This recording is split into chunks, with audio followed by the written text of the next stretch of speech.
I want you to honestly, just for a second, think about the last time you really had to wait for something. And I don't mean the my Amazon package is 2 hours late kind of waiting. I mean that deep, existential, grind your teeth kind of waiting. The kind where you feel like your entire life is just on pause. Exactly.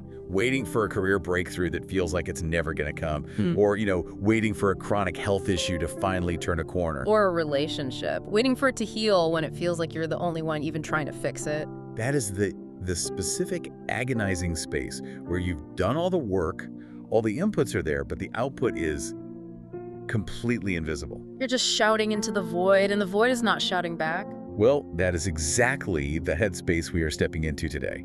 We're taking a deep dive into a talk given by Pastor Hu Zhikang from January 2026. And look, whether you're religious, spirituals, or just, a student of human psychology, this text offers 2 incredibly potent frameworks for handling that stuck feeling. It really does. It moves way beyond the generic just hang in there advice that we usually get. The source material contrasts 2 very different archetypes of endurance. On one side, we have the spiritual farmer dealing with the totally uncontrollable nature of the weather. And on the other, we have a reanalysis of the Noah's Ark story that, well, it's honestly just completely flipped my perspective on it. And spoiler alert, we are not talking about the giraffes. No. Or the rainbow today. No, we're looking at a specific group in that story that usually gets completely ignored. The silent builders. Specifically the daughters-in-law. Exactly. It's a psychological profile of grit that I had just never considered. Yeah. So our mission today is to unpack these frameworks. We're going to look at the specific Jewish agricultural cycles mentioned, specifically how winter isn't just a dead season, and then pivot to that ancient construction site to see what it teaches us. And ultimately, we're trying to answer a simple, practical question. When you cannot control the outcome, how do you survive the process without losing your mind? Right. So let's start with the soil. The source material anchors itself in a text from the book of James, chapter 5. And right out of the gate, Pastor Hugh throws down this challenge.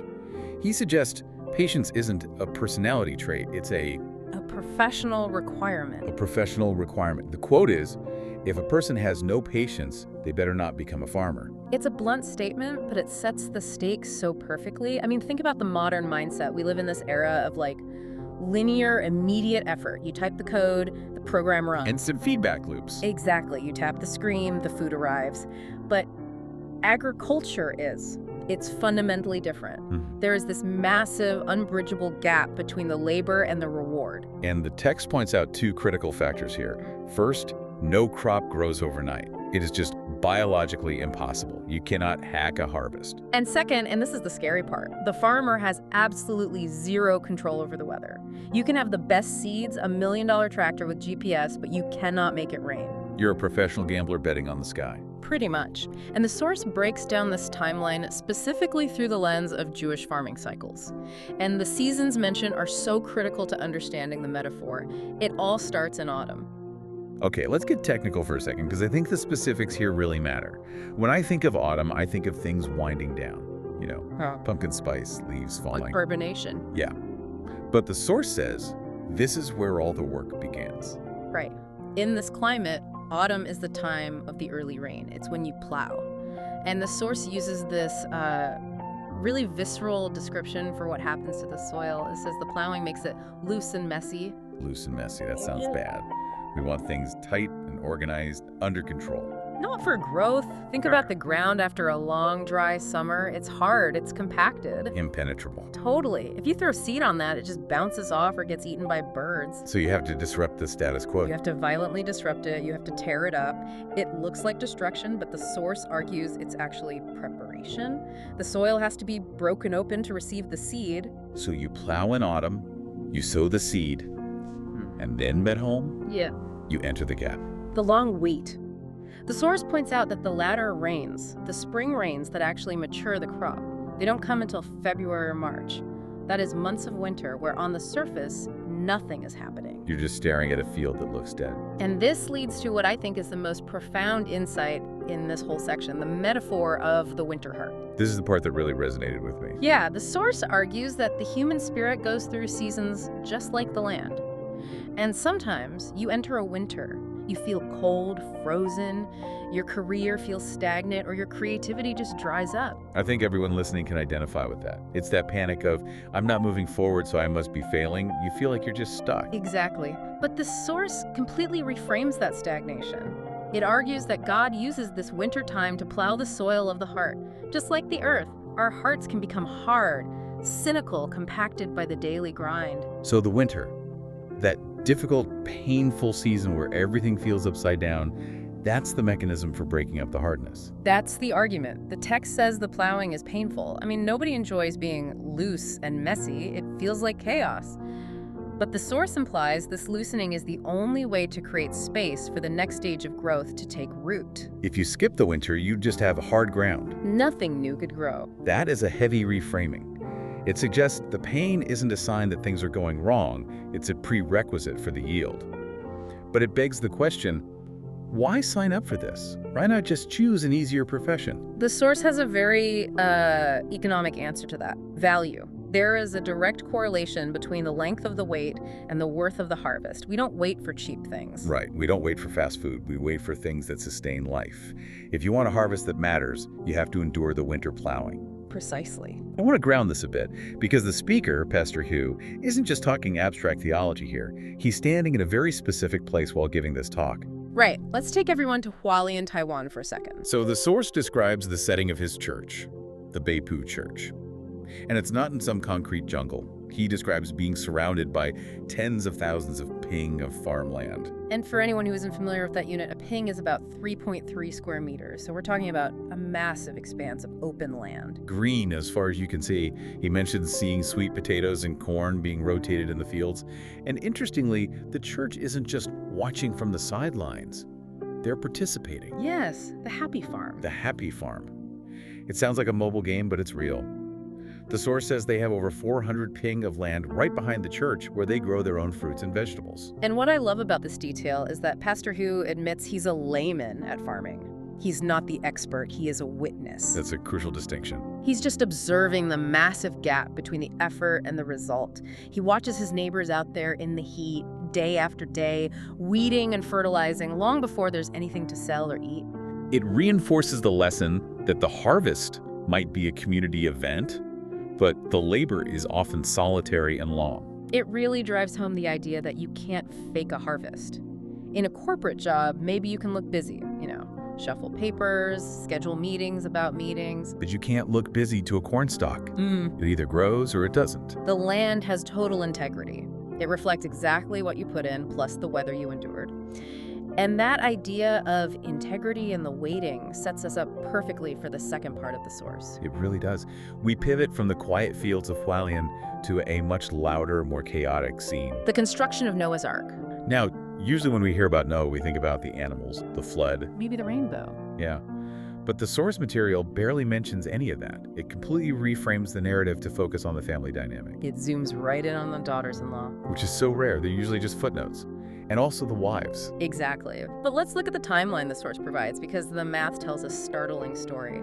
Noah was 500 when he had his 3 sons, Shem, Ham, and Japheth. And the ark was finished when Noah was 600. So we have a strict 100-year window of construction. Correct. And the source points out that sometime inside that century of work, these 3 sons got married. They brought 3 women into the family.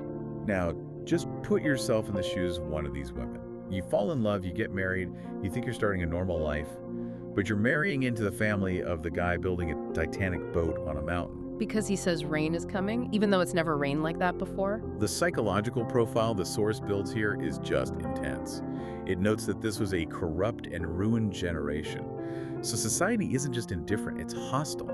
These women likely came from that society. They were outsiders, marrying into what everyone else saw as the crazy family. And the source points out a really specific detail. There's no record of them having children before the flood. That's a crucial observation. In that time, a woman's value was often tied directly to bearing children. It was your primary contribution. But for these women, their early married life wasn't about building a nursery. No. Their fertility was put on hold. Their normalcy was sacrificed for manual labor. Pitching wood, hammering planks, carrying supplies. Building a vessel for a future they had never seen. And think about the peer pressure. The source emphasizes that they lived among people who mocked them. They didn't just have to build, they had to build while being laughed at. And yet, the source highlights their endurance. It says they didn't complain, they didn't leave their husbands, they didn't say, "This is too hard, I'm going back to my parents' house where we don't build giant boats." They just ignored the mockery and committed to the project. They represent a totally different kind of patience. The farmer waits for a rain he knows is coming eventually. These women were working against the culture, waiting for a rain everyone said was impossible. And look at the result. Because they endured that winter of mockery and labor, they became the mothers of all post-flood nations. They are the ancestors of the entire New World. Their patience literally birthed the future. It's a powerful reminder that sometimes the outsiders, the ones who join the project late, are the ones who bring the most grit. Which connects directly to the modern parallel Pastor Hugh draws with his own church in Hualien. He makes a really interesting sociological observation. Yeah, let's get into that. So he's been at this church for 35 years. That's a lifetime in ministry. He's seen generations come and go. And he breaks it down into 3 generations of church elders. The first group were traditional believers. The second were the children of Christian families, people who grew up in the church. But then he looks at the current generation, and he drops this surprise statistic. Right. He notes that all 4 of the current elders are first-generation Christians. That is fascinating. So not the people who grew up with it, not the ones with the pedigree. Exactly. And the analysis connecting it back to Noah's daughters-in-law is that there is a specific strength in the first generation. Noah's daughters-in-law came from the outside, the corrupt generation, and they chose to step into the ark. They chose the hard path. Whereas someone who is born into it, well, maybe they take it for granted. It's just what we do. That's the implication. Pastor Hugh even mentions he's a 5th-generation Christian. He admits that sometimes the multi-generational believers need to look at the fresh, vigorous faith of the first-generation folks to remember what it's all about. It's like the difference between inheriting a farm and buying a farm with your own savings. If you bought it, you might look at the soil differently. You have founder energy. That's a great analogy. Those first-generation elders, like Noah's daughters-in-law, made a conscious, difficult choice to break from their past and build something new. That friction creates a level of dedication that is hard to replicate. So we have the farmer waiting on the rains, knowing he can't force it, and we have the builders waiting on the flood, working amidst mockery. Both require this gritty, active patience. And neither of them is passive. That is the key takeaway, I think. Patience isn't sitting on the couch waiting for the phone to ring. The farmer is weeding. The builders are hammering. Patience is working while waiting. The source actually pivots this back to the listener with 3 very sharp questions. I want to read these out because I think they really act as a mirror. Yeah, let's go through them. Question 1. What specific situation currently makes you the most impatient? It's a simple question, but you have to name the beast, right? Is it your startup? Your toddler? A legal battle? You can't apply the farmer mindset if you don't know which field you're standing in. It forces you to compartmentalize. You might be patient with your kids, but losing your mind over your career. You need to know where your winter is. Right. Okay, the second question. When patience runs out, can you visualize the awakened farmer? I interpret awaken there as conscious or aware. When you're losing it, can you zoom out? Can you remember that the winter heart is a season, not a permanent state? Can you wake up to the reality that the soil's being plowed, not destroyed?